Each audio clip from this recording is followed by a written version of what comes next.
before I say anything else, do this with me. Take a slow breath, not to calm down, but to step back in time. Because tonight, I want you to imagine a place where pain had an address, a room people avoided looking at, a room whose walls remembered screams long after the voices stopped.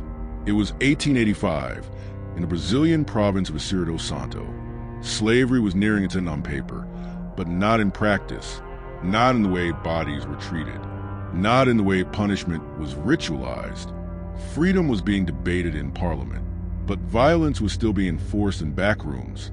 And one of those rooms was known by everyone, even if no one spoke its name out loud: the whipping room. Now let me ask you something. What would it take for someone, trapped, watched, controlled, to decide not to escape quietly, but to destroy the very space designed to break others? Picture this. The night air was thick. Coastal humidity clung to skin and fabric. Oil lamps flickered weakly along the corridors of Plantation House. The sound of insects filled the silence, a constant reminder that life went on, even where cruelty lived. Inside the estate, enslaved people moved carefully, eyes lowered, steps measured. Every sound mattered. Every glance could be punished. And among them was a woman. Her name, like so many others, was fractured by history. Some records erase it, others replace it with silence. But witnesses remembered her not by her name, but by what she did.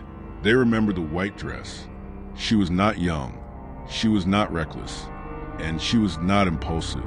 Those who worked beside her said she spoke little, that she listened more than she talked, that she noticed things, routines, keys, absences. And in a system built on surveillance, noticing was dangerous. She knew the plantation's rhythm. She knew when the overseer drank too much. She knew which lamps burned longest. She knew which door was never locked, because it didn't need to be. And she knew the whipping room better than anyone wanted to admit, because that room wasn't used only to punish men. Stay with me here. The whipping room was where authority reminded bodies who they belonged to, where resistance was answered with spectacle, where pain was made public, so fear could travel faster than words. Chains on hooks, whips coiled like sleeping animals, blood darkened into wood. This woman had seen people carried out of that room, unable to stand. She had heard prayers break mid-sentence. She had learned how long screams lasted before turning into silence, and something inside her calcified, not into rage, into resolve. Now imagine the risk. In 1885, burning part of a plantation wasn't protest. It was a death sentence. It was a declaration that you were no longer asking to survive. You were choosing how the story would end. On that night, she waited, not for chaos, but for quiet. When the estate finally settled into sleep, when the lamps dimmed and footsteps slowed, she moved with intention. No running, no hesitation. She was dressed in white. That detail haunted witnesses later. White was not practical. White was not discreet. White was not safe. White was deliberate. Some said it was the only clean dress she owned. Others said it was symbolic, that she wanted to be seen, not as property, not as shadow, but as a figure impossible to ignore. She carried fire, not wildly, not dramatically. Carefully, she entered the whipping room alone. Imagine standing there, surrounded by instruments designed to erase people like you. Imagine the weight of memory pressing in from every surface. And instead of collapsing, she lit the match. The flames didn't explode. They crept. They learned the room the way pain once had. Wood caught, leather burned, iron heated. The tools screamed this time. Smoke filled the corridor. The smell was unmistakable. People woke up coughing, shouting, running, and then they saw her, walking out, unhurried, upright, dressed in white, stained now with ash. She didn't run. She didn't hide. She walked past Plantation House as bells rang and men shouted orders that came too late. For the first time, the whipping room was louder in death than it had ever been in use. And in that moment, something irreversible happened. Because even before, stay with me, because the fire didn't just destroy a room. It disturbed something much deeper, the illusion of control. The plantation didn't sleep again that night. Men ran with buckets. Orders overlapped. Someone shouted for the overseer. Someone else screamed her name, not to call her back, but to name the fear. By morning, the whipping room was unrecognizable. Charred beams, melted iron hooks, ash where leather once hung. The smell lingered, sharp, bitter, impossible to ignore. And that was a problem, because punishment was supposed to be hidden just enough to work. Everyone knew it existed, but no one was meant to confront it afterward. The fire forced the state to look directly at what it had normalized. And worse, it exposed vulnerability. You see, escapes were expected, rebellions were feared, but destruction from within, that unsettled people. This wasn't someone running away from slavery. This was someone attacking its infrastructure. Put yourself in the mind of the owners for a moment. If she could burn the whipping room, what else could be destroyed? That question spread faster than the fire ever did. The woman was captured before sunrise, not because she tried to flee, but because she didn't. Witnesses later said she stood near the outer buildings, her white dress now gray with soot, hands relaxed at her sides. No resistance, no plea. That silence confused people. They expected panic. They expected begging. Instead, they got presents. She was taken under guard, questioned, accused, threatened, and yet no confession came, because there was nothing to confess. She had not denied the act. She had denied the premise. This wasn't crime in her mind. It was correction. Authorities from the province were called, not to investigate, but to contain. Because if news spread that an enslaved woman had destroyed a punishment chamber and survived long enough to be seen walking away, the message would travel. And messages like that were dangerous. The official response was swift and cold. They called the fire an act of madness. They called her unstable. They suggested illness, hysteria, irrationality, anything but intention. Because acknowledging intention would mean acknowledging agency. And agency was incompatible with slavery. There was no public trial. That part matters. Instead, there were closed discussions, decisions made behind doors, paperwork designed to make people disappear without noise. Some said she was transferred to another estate inland. Others believed she was imprisoned. A few claimed she was executed quietly, no witnesses, no record. History refuses to be clear here. But uncertainty was part of the punishment, because fear thrives on not knowing. What is certain is what happened next. The whipping room was never rebuilt. Not there, not in the same way. Plantations across Espírito Santo began altering how punishment was enforced. Some removed central rooms entirely. Others shifted violence into smaller, less visible spaces. That change wasn't mercy. It was fear management. Because the fire revealed something the system could not unsee. Spaces of control are also points of vulnerability, and the enslaved were not blind to that fact. Word of the fire traveled, not as rumor, but as instruction.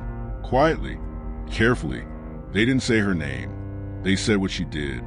She burned it. She walked out. She wore white. Each detail mattered. White became a symbol, not of purity, but a defiance, of refusing to blend into the dark, of being seen on your own terms, even for a moment. Masters tried to suppress the story. Overseers threatened punishment for repeating it. Priests were encouraged to preach obedience.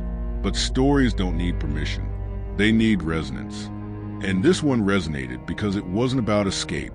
It was about confrontation, about turning pain back onto the structure that produced it, about choosing visibility over survival. Pause here, because in the next part, we'll see how this single act reshaped fear and how its echo reached far beyond one plantation. Let's slow down for a moment, because what happened next didn't unfold in flames. It unfolded in minds. After the fire, Espírito Santo changed in subtle ways, not the kind that appear in official records, but the kind people feel in their bodies. A tightening, a hesitation, a sense that something irreversible had been exposed. The plantation survived. The system remained intact, but certainty didn't. The story of the woman in white spread without urgency, which made it stronger. It wasn't shouted. It was passed carefully, like something fragile and dangerous at the same time. She burned the room. She didn't run. She walked out. Those 3 sentences were enough. Among the enslaved, the story became proof. Not that rebellion was easy, but that domination was not absolute. That even the most feared spaces could be undone. And among the masters, the story became anxiety, because it reframed something fundamental. Punishment rooms had always been designed as theaters. They existed not only to hurt, but to be known, to project inevitability, to convince everyone watching that resistance led nowhere. The fire dismantled that message. Now the room that once inspired fear inspired questions. How had she accessed it? Why had anyone stopped her? Who else had been watching? Those questions poisoned trust. Overseers began accusing one another of negligence. Plantation owners revised routines. Keys were moved. Locks were changed. Surveillance increased. And when surveillance increases, so does tension.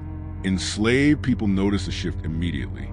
Fear became more visible, authority more brittle, because fear always reveals itself in excess. The woman herself began to disappear into legend. Some said she had been protected by others, that the fire was not a solitary act. Others claimed she had planned it for years, waiting for the exact night, when guards would be slow and lamps nearly empty. A few believed she had known she wouldn't survive, and chose the fire anyway. That possibility unsettled people most, because if survival was no longer primary goal, what leverage remained? Across Brazil, similar stories had existed before. Enslaved people poisoning masters, sabotaging machinery, setting fire to storage buildings. But this story felt different. It targeted symbolism. The whipping room wasn't economic infrastructure. It didn't produce sugar or coffee. It produced obedience. By burning it, she attacked the psychological spine of the system. And that kind of attack travels. In the Caribbean, enslaved women had burned punishment sheds decades earlier. In the American South, there were whispered accounts of women destroying overseers' quarters. In British colonies, similar acts were labeled madness to avoid naming them what they were. Resistance, not loud, not collective, but devastating. Historians later struggled with this story. Some dismissed it as folklore, too theatrical, too symbolic. Others minimized it, framing it as emotional impulse rather than political action. But that dismissal reveals more about historians than about her, because people uncomfortable with agency tend to reframe it as chaos. Yet, nothing about this act was chaotic. It was timed. It was targeted. It was legible. Fire was chosen because it couldn't be reversed, because ash leaves no ambiguity, because rebuilding would require acknowledgement, and rebuilding never happened. That absence mattered. Every time someone passed the empty space where the whipping room once stood, the question lingered. Why? Why wasn't it rebuilt? Because rebuilding would mean admitting that the room had failed. That fear had limits. That control could be challenged by a single person who decided not to look away. And systems don't like reminders of their limits. So instead, the system adapted.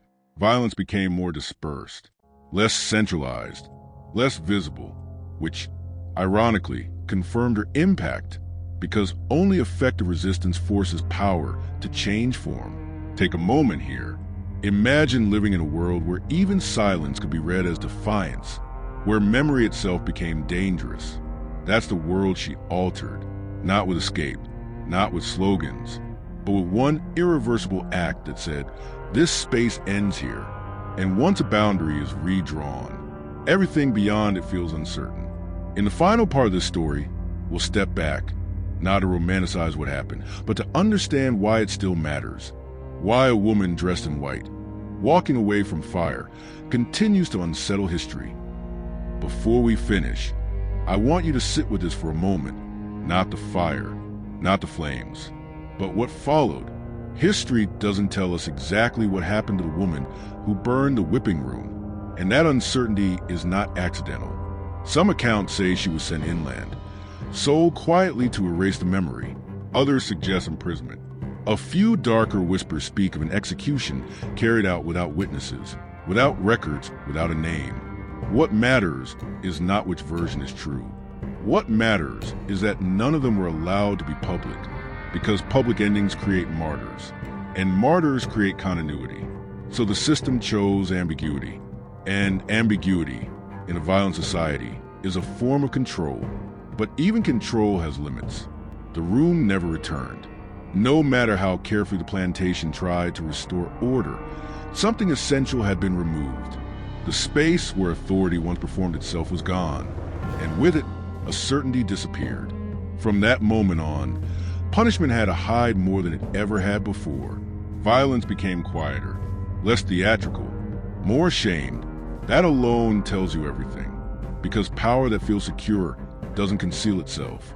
Only power that has been shaken does. The woman in white didn't live to see abolition. Brazil would not formally end slavery until 1888, 3 years later.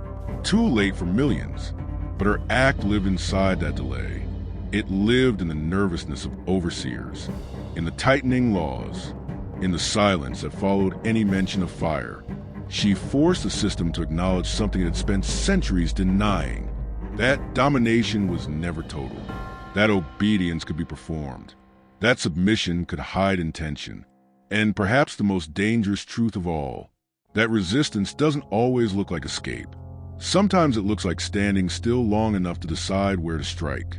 History often celebrates those who run. It understands rebellion as movement, marches, uprisings, revolutions. But this story asks us to consider another kind of courage, the courage to confront, to dismantle symbols, to make violence visible by destroying the space that normalized it. She didn't free everyone. She didn't end the system, but she changed its posture, and systems remember that. That's why her name faded. That's why records grew thin. That's why the story survived only in fragments. Because remembering her clearly would mean admitting what she proved, that even one person, stripped of everything, can still decide how the story breaks. So if you're wondering what to do with this story now, don't turn it into comfort. It's not meant to soothe. It's meant to unsettle, to remind us that cruelty depends on routine, that silence can be interrupted, and that sometimes the most radical act is not to flee, but to erase the place where pain is rehearsed. The woman who burned the whipping room did not ask to be remembered. She asked for something simpler, that the room would never speak again. And it didn't, because the night she walked out dressed in white, the whips lost their voice and history felt it.